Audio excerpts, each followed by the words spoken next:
Hi. So today we're going to be learning about Samuel Adams and the Sons of Liberty and the Boston Tea Party and how they all connect and what they meant for the Revolutionary War. So I want you to take out a piece of paper if you feel like you need to take notes. You probably do. It's a lot of information. We're going to be discussing it further in class tomorrow, as we always do with a flipped lesson. If you need to pause at any time, pause it, write something down, read something. All right, let's get started. So Samuel Adams was born on September 27th in 1722, in Boston.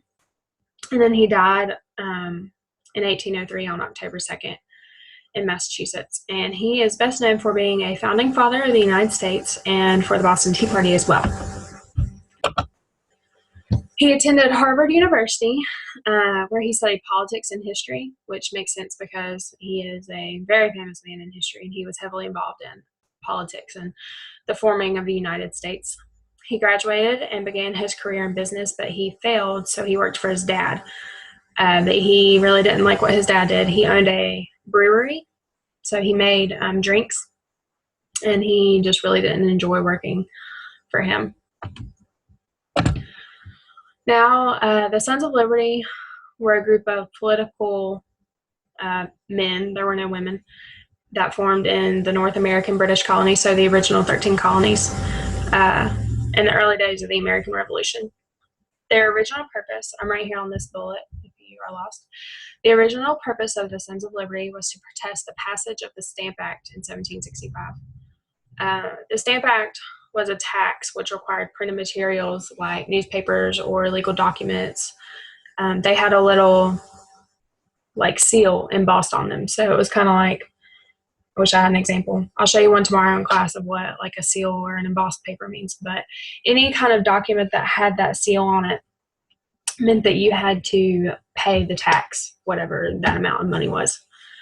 When it was passed in 1765 by the British government, Samuel Adams was very displeased with that information.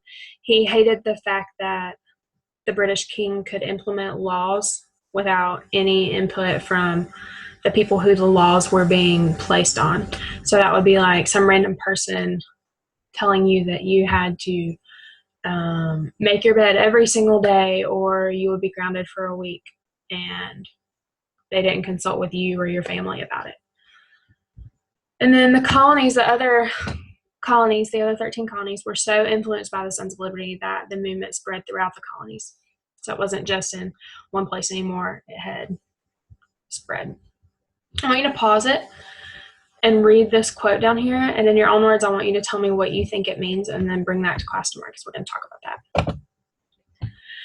So the Boston Tea Party is one of, I think, my favorite events in history. I just really like learning about it. But when the Stamp Act was done away with in 1766, the British government continued to tax the American colonies. One of the things that they taxed was tea, and Americans loved tea back then because they didn't have, Coke or Sprite. All they had was basically tea, water, or coffee, and milk. So on December 17th, 1773, Adams gave a speech to a number of patriots and members of the Sons of Liberty. And the people demanded that the ships that were bringing this tea in, because they have these cargo ships, that they would load these huge crates of tea on, and then they would bring it to the 13 colonies, and that is where people would pay them the tax. But people demanded that the British ships leave the Boston harbor, but the British people refused. And so later that night, a number of Bostonians, which are just people from Boston, they got on the ships and dumped all those crates of tea into the Boston harbor and basically turned it into a huge glass of tea. On this map right here, I've marked where the Boston harbor is just so you can kind of know. But that's the end of what I want to tell you right now. I want you to bring any notes that you took. If you need to rewind and look at anything, you can do that. Just make sure you come into class tomorrow prepared to talk about everything that I have given you information on.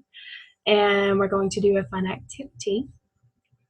But don't forget, I want you to read this quote and tell me in your own words what it means. I'm sorry. All right, y'all have a good night. I'll see you tomorrow.